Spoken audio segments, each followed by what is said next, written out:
Yo guys, it's CFB here. Welcome back to another video. Welcome back to a new video, I was meant to say. Today we are going to just go through some news again. I have got different type of videos coming soon actually. Maybe after the Tottenham game we might be discussing, I might have a guest on. We might be discussing, top 5 strikers Chelsea should go for. You never know, little discussion for the videos. I might, like I said. But that'll probably come after the Tottenham game, which is this Sunday.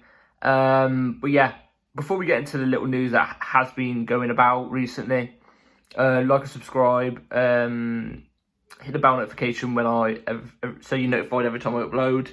I stuttered then, Jesus Christ. And also, go down in the description. My second channel should be down in the description, so go and subscribe to that if you're interested in any gaming content, preferably Call of Duty, maybe the odd FIFA, I don't know. Whatever's popping, really. It's probably going to be playthroughs with my mates and stuff like that as well, because, funny moments and stuff like that. So, yeah, go in the description if you're interested in that. And yeah, let's get into the video. So, obviously, the past couple of weeks actually, it's been a couple months now, there's been a lot of conversation around Mason Mount's name and potentially leaving Chelsea. There's a couple teams obviously interested in him, is like, Liverpool mainly, from what we've heard. We've heard stuff about Real Madrid and stuff like that. I don't know how true that is. Juventus is another one. But David Ornstein yesterday gave us a bit of an insight on what's going on right now. So without further ado, let's get into it. So, multiple contract offers have been rejected by Mason Mount in the summer of 2021 and then in the autumn. Chelsea are very clear on this. He signs a new deal when dialogues open again in the summer, or he's going to be sold. David Ornstein from The Athletic.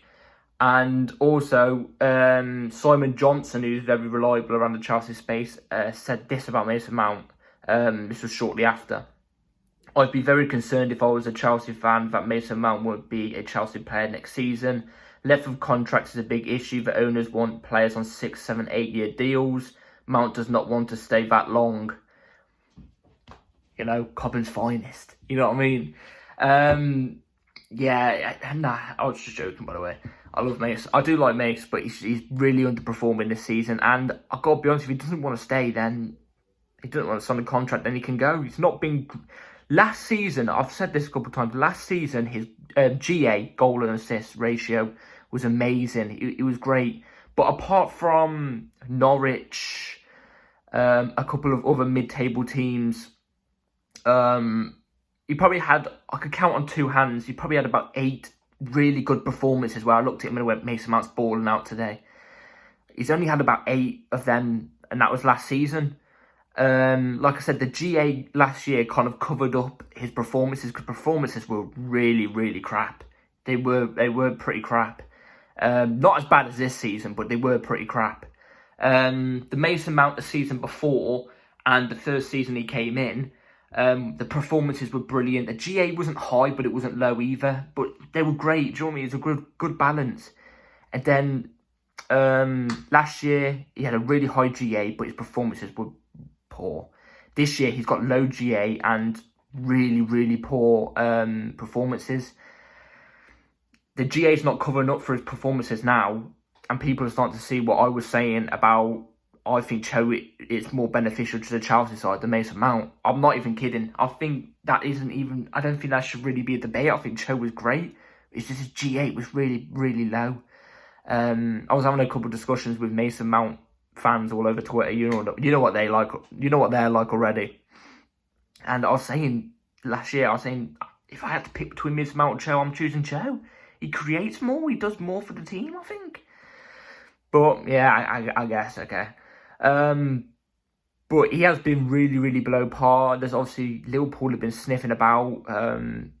Even with a year left on his contract, Mason Mount, because he's a big name, he's a big global name, he's English, so there's English tax.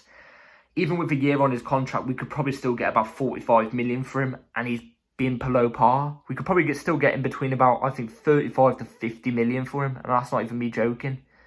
Maybe about 40 million. But yeah, it's not looking good at the moment for Mason Mount evolving around Chelsea. I mean, like Simon Johnson said, if he really wants to stay, he would have signed. If he really loved Chelsea that much, he would have signed. Like Reece James did. Reece James signed a I think it was a 7.5 year deal, wasn't it? Without no concerns. There was none of this back and forth. It was literally, we heard Reece James contract talks, and then I think it was like a month later it was done. There was none of this, you know, or he's stalling, he doesn't know whether to sign a long contract. Do you know what I mean? So yeah, that's that for that. Should we get into the good news or the bad news?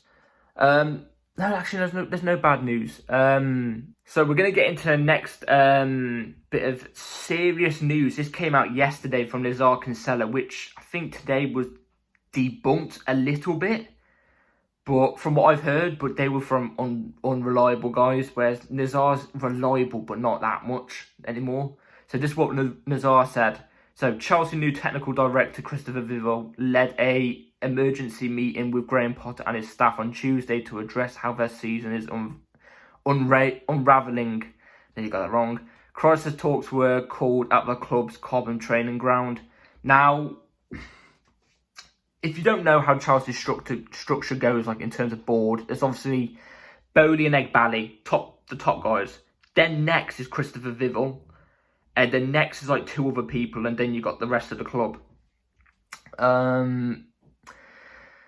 Obviously, Christopher Vivol came into Chelsea, I think it was a couple months, or no, I think it was a couple weeks after Graham Potter did. From what I'm reading all over Twitter, it seems like Bowley and Eghbali want to keep Potter, but they're a bit wary on him. Like I've said personally, the next 3 games are crucial. Otherwise, if he doesn't do well in the next 3 games, I think it's a must go. I think it's a must get sacked. But I think Christopher Vivol doesn't want him. I think Christopher Vivol, just based off this emergency meeting that he held, not the owners, he did, I don't think he thinks Graham Potter's the right fit. And Christopher Vivol's a very, very talented guy. He will know, you know, what's best for the club and what's not. And if there's a man to make a decision, it's Christopher Vivol. If it's not the owners, it is Christopher Vivol. He's literally the one who could go up to the person and go, "Nah, you're sacked," and then say to the owners. But I think he'll probably discuss with the owners. Yeah, Graham Potter's on thin ice. Right now, it's not looking good. If he beats Tottenham, then he's got that game back. Because we should be beating Tottenham. You know, I don't think we haven't even lost at Tottenham's new ground since it's been made.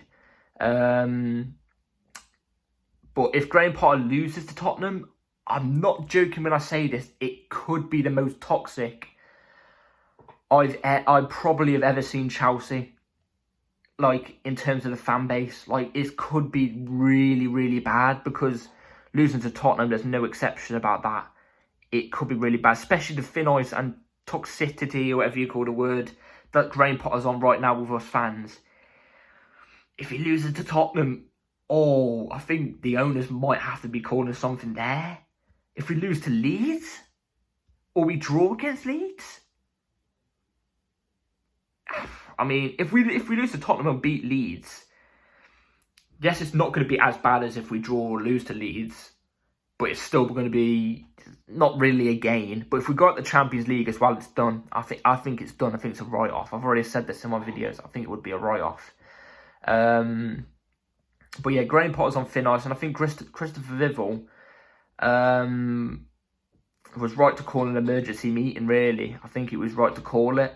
I've heard something around the Chelsea owners, apparently they're making like a special room for Chelsea players. So like if the squad's unsettled, they can go into this little chill out room where it's like games and stuff like that. Like, weak mentality. It's weak. It's weak. Do you think Didier Drogba and John Terry, after they've lost, let's just say 5 games on the trot, let's say John Terry, Drogba, Lampard, you know, your Essens, you know, stuff like that, even Gary Cahill's, you know, say they were on this streak with Graham Potter, they were here right now and they were on that streak, and then Bowley goes to them and goes, "Oh, we've got a little room, go and chill out, go and play some games, get your head back in the frame." Do you think they're going to sit down and chill on playing some games while we've been on this streak? No way. No way. And Graham Potter as well, he shouldn't be allowing this. He should say to the owners, no, that isn't right, that isn't right. You think Jose Mourinho's going to allow that? Do you think a Jose Mourinho would allow that? A Conte would allow that? You think a Tuchel would allow that? Nah, no way. There needs to be the strong mentality at the club again. There needs to be the strong mentality at the club. That's what got us to places. That's what made people hate us. Do you know what I mean? That's what made people hate us.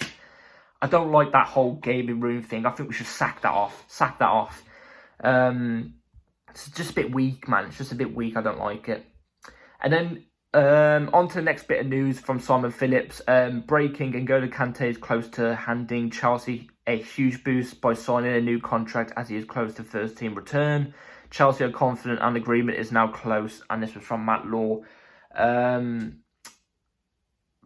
don't know how I think about it, because I love N'Golo Kante. He's a brilliant player. N'Golo Kante is a brilliant player, no doubt about it. When he's fit, when he's ready, 16, 17, 17, 18, 18, 19 seasons, he was brilliant.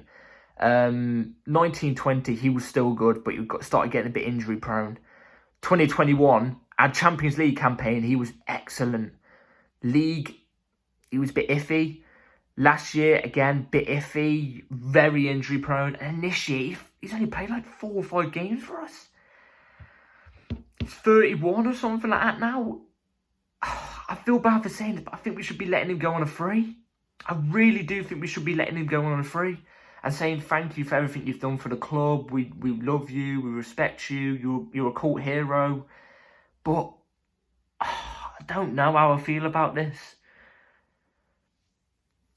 Because I've heard stuff about apparently the owners want like a N'Golo, Enzo pivot midfield. But N'Golo Kante ain't a DM, we know this.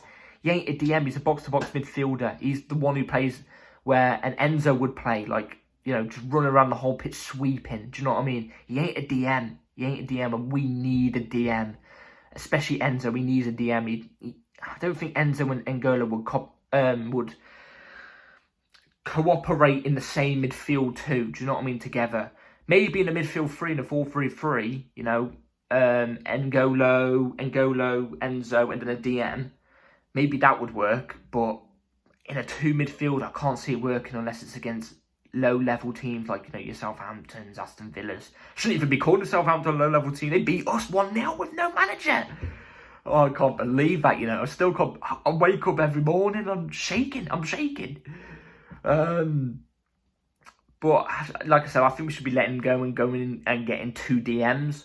Preferably signing Zakaria on a permanent and then buying a new DM, like a Lavia or a Rice. I think that'll be better for the club, especially how N'Golo, like I said, is 32 now. He's getting on. But yeah, if he stays for a year and then we sell him off, then I guess that's all right. You know what I mean? I would personally, if we get 2 DMs in the summer and we sign Zakaria on a permanent and get a DM, another DM as well. So we got DM and then Zakaria as the backup DM. I'd personally have Santos and probably, if Kante signs a new contract, I'd have Santos and Kante as the Enzo backups. Do you know what I mean? That's just me personally. So, yeah, that's it for today's video, guys. Hopefully you've all enjoyed. I don't know if there'll be a video tomorrow, I'll be honest. I'm quite busy tomorrow. Unless some big news comes out, then I'll let you know. But Saturday at 9 o'clock, there will be a video. It will be the preview to Chelsea-Tottenham. Well, Tottenham-Chelsea could be playing at White Hart Lane. It's not White Hart Lane, is it now? Either way, I still call it 3 Point Lane because, we always got the win there. But yeah, like, subscribe, hit the bell notification, so you're notified every time I upload. Subscribe, share the video, and yeah, I'll catch you all preferably Saturday. Peace.